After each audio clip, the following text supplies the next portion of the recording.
The Flying Buttocks, in service with the U.S. Air Force. Why did the Pentagon abandon the innovative combat airship project? What is an air mothership, and why, during the World War I, were fighters feared less than clumsy and slow airships? This craft was nicknamed the Flying Buttocks by Western journalists. High hopes were placed on it. The Airlander 10 was supposed to become the first combat airship of the 21st century. The aircraft, the size of a football field, was developed by the British under a contract from the U.S. Army for reconnaissance and troop landings. This is a unique airship. It doesn't need airfields. It can land on any surface, including water, and evacuate the wounded from conflict zones and natural disaster areas where planes and helicopters cannot land. The Flying Buttocks was intended for use in Afghanistan, but after the withdrawal of the American contingent and a reduction in funding, the project was cancelled. The British bought the airship back from the Pentagon and planned to use it for civilian purposes, but in 2017, during a hurricane, the Airlander 10 broke free from its mooring mast and crashed in a field. One crew member was injured. The first to consider the prospects of combat airships were not engineers and military leaders, but science fiction writers. H.G. Wells's novel The War in the Air mentions formidable aerostats that destroy entire flotillas and cities. And Pushkin's contemporary Fade Bulgayan, in his novella about the 29th century, describes airships for landing troops. Moreover, experts claimed that the description of the troop landing was predicted very accurately, just as airborne troops are landed in modern wars. With the start of the First World War, science fiction became reality. In August 1914, just one German Zeppelin nearly reduced Antwerp to ruins.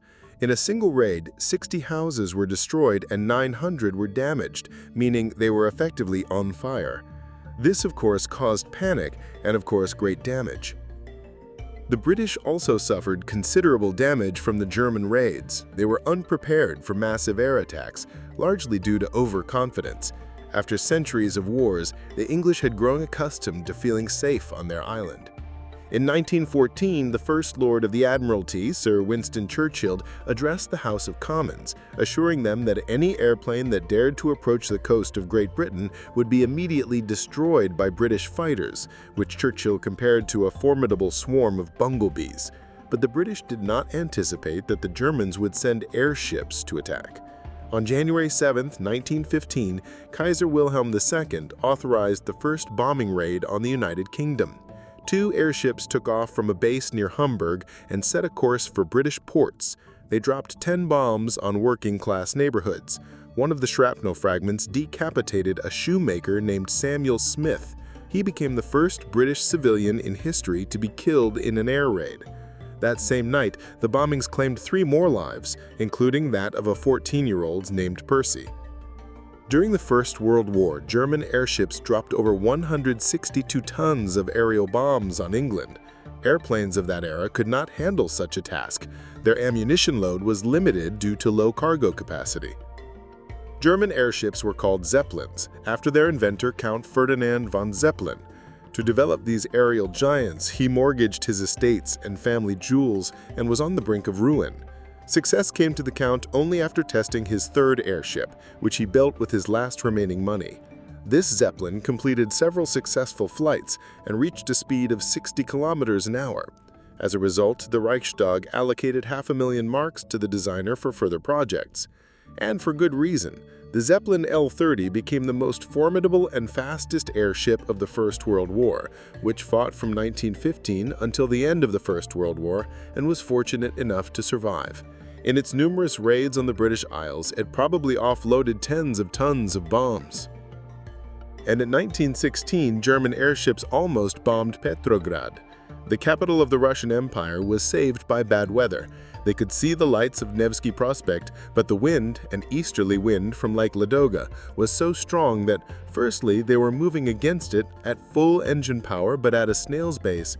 Secondly, they began to ice up.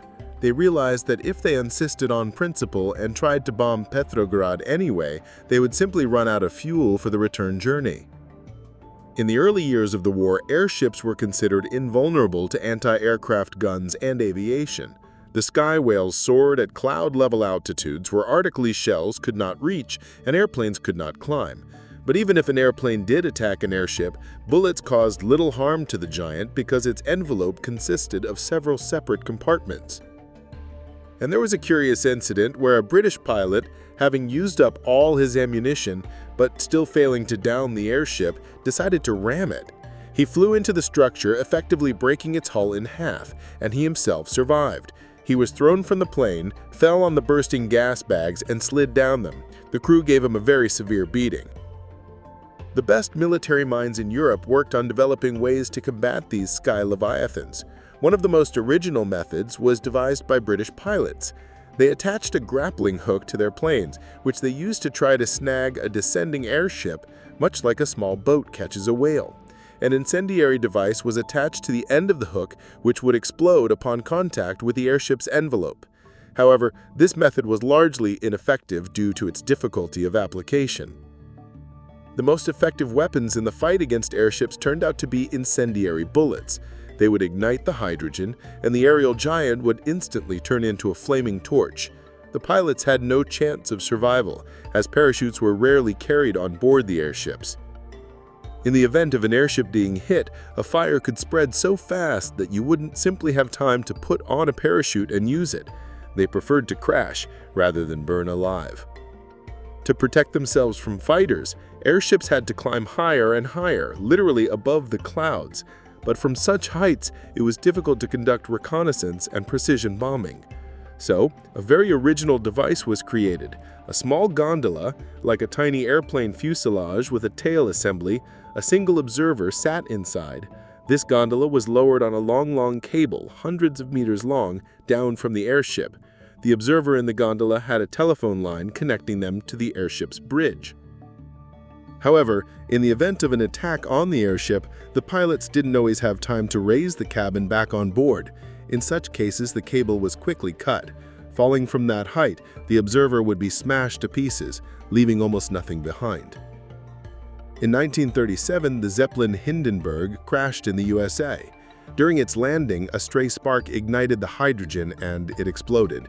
36 people died. This tragedy marked the end of the golden era of airships. The catastrophe made such a profound impression on the world community and on the authorities in all countries that the construction of large airships was discontinued.